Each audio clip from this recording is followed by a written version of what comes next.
one cannot reject family and at the same time accept oneself.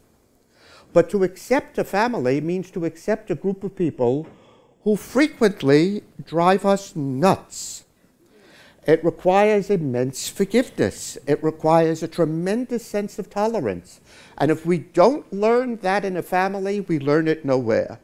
It is a gift given to us by our families, the opportunity to love them and to love them with forgiveness.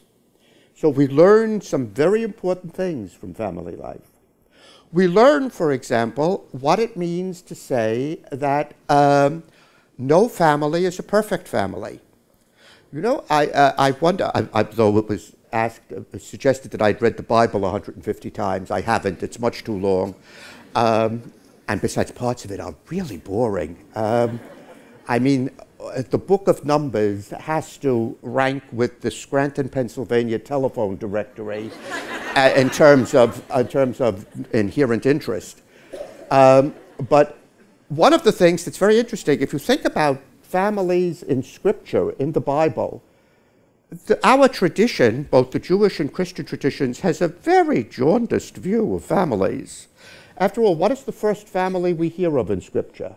Adam, Eve, and Cain and Abel. So the first family we hear about, one sibling murders the other. We'll hear about Abraham being prepared to sacrifice his son.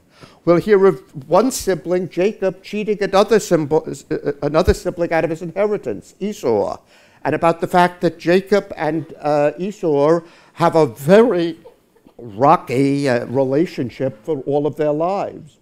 We'll hear about how Jacob goes to work for his uncle and his uncle cheats him.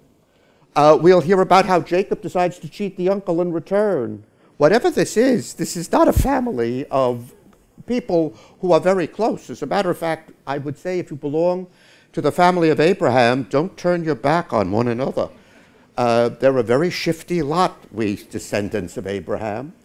And so Scripture has a very, very jaundiced, very, some might say, realistic view of family life. It is by no means a picture of people who all get along all the time, famously. It's a picture of people who know exactly how to hurt one another most painfully at exactly the most dangerous points. So we need to be both extremely forgiving of a family and therefore constantly willing to extend ourselves, to open ourselves, to give ourselves away to others.